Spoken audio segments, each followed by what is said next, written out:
How current NBA players got their numbers. Everyone loves being able to choose their own jersey number, and NBA players are no exception. Jersey numbers have different levels of meaning and importance to players. Some of them decide to rock certain numbers their whole careers, while others change their numbers for a particular reason. While the numbers on players' jerseys may seem to have no significance at first glance, there's often a deeper meaning behind their selection. For example, one player chose his number after the biggest tragedy of his life. Another player got his number after getting rid of the bully who was after his career. But one of the weirdest ways about a player getting his number has to be Pascal Siakam, because he didn't choose his number, it chose him. You see, the number on Pascal Siakam's jersey represents many things. Most importantly, the people who mean the world to him. Growing up in Douala, the economic capital of Cameroon, Pascal had 4 brothers and 3 sisters, and his dad worked for a local transit company. Having to fend for 6 kids was not easy. Money quickly became a problem, and little Siakam had to be sent away to Catholic school. Lifestyle was highly regulated, as he was told when to sleep and when to eat, and even when to play with friends. Luckily, the family decided to bring him home and seek greener pastures elsewhere. And after an uphill battle with immigration, the Siakams finally made it to the United States, where Pascal found his love for basketball. Pascal attended New Mexico State, where he began his basketball career wearing the number 43 and was nicknamed Spicy P. This number followed him to the NBA, and it represents the people dearest to his heart, his family. The 4 was inspired by his dad and 3 brothers, and the 3 is for his mom and 2 sisters. But here's the interesting part. While at New Mexico State, Siakam received a call that his biggest inspiration and motivation, his dad, had been killed in a car accident. Siakam wanted to head home to Cameroon to attend the funeral, but after Coach Marvin Menzies made some calls, it became obvious that if he left, he might not be able to come back to the US, and his future as a potential professional prospect might be lost. Because of this, he never misses his pregame ritual before games. This involves him touching the number 4 times and the number 3 times before pointing up to the sky. It's a touching tribute, but the story of Russell Westbrook's jersey number is heartbreaking.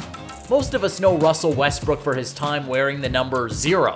But after joining the Wizards, Westbrook switched to a totally different number with much deeper significance. The talented baller wore 0 in college and the NBA because it represented a new beginning.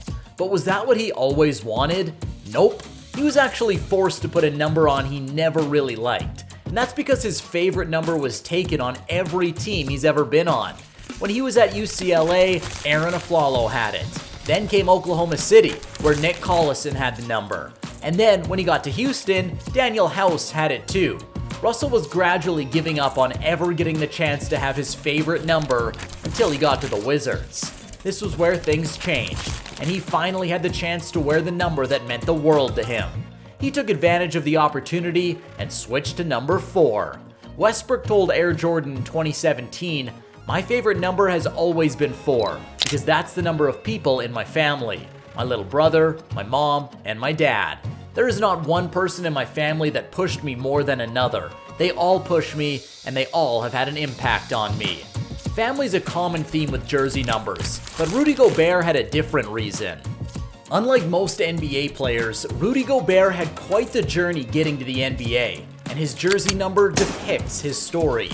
You see, back in 2013, the Denver Nuggets drafted Rudy with the 27th pick, but then was instantly traded to the Jazz for the 46th pick and some cash. That's some disrespect right there. I mean, Denver thought having JaVale McGee and Kostas Koufos were better players than Rudy. Ouch. But instead of letting that define him, Gobert embraced it. He chose number 27 to prove that teams made 26 mistakes picking other players before him. And ever since then, Rudy has gotten better each season, securing 3 Defensive Player of the Year awards and being known as one of the best defensive players in the league. But while Rudy was trying to prove a point, the next player was simply trying to intimidate others by spending thousands of dollars just to prove his own point? Silly or crazy? You see, there's always been one number very dear to LaMelo Ball's heart. The number 1. It was so dear to his heart that he had it tattooed on his chest. This is the only number he's ever worn, through Little League to high school, and then when he played overseas. So there's no way he could let it go, no matter where he went. At least that's what he thought. But when he got drafted to the Hornets, things didn't go as planned, and LaMelo was not happy. His future teammate Malik Monk already had that number, and he wasn't willing to trade it for anything, not even $1 million.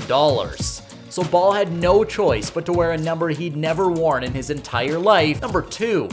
Coincidentally, it was the same number his brother Lonzo wore, and he wasn't really crazy about that. LaMelo did everything he could to have Malik change his mind and hand the number over to him, but Malik wasn't about to let his number go to anyone, let alone some rookie.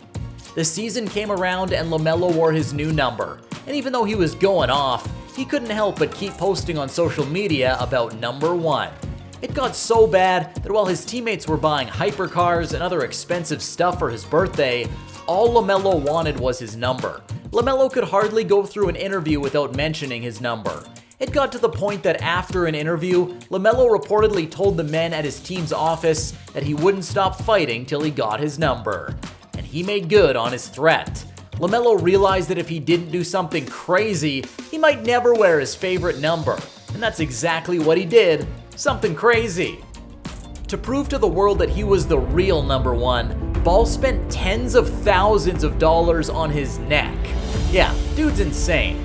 LaMelo went on a shopping spree, buying tons of chains with the number 1 crested on them. He wanted to make sure the whole world knew how badly he craved the number. But while no one was giving him the attention he needed, he said one last thing that turned the Hornets management on their heads. He said he loses motivation whenever he puts on number 2. So during free agency, when Malik Monk's contract was up, they had to let him sign with another team just so the number 1 could become available for LaMelo. Everyone thought LeVar was bad. Well, at least LaMelo did get his number back, unlike Ja Morant, who spent millions trying to deal with his secret addictions. Yeah, things are getting crazier, and Morant definitely isn't who you think he is. So click this video right here.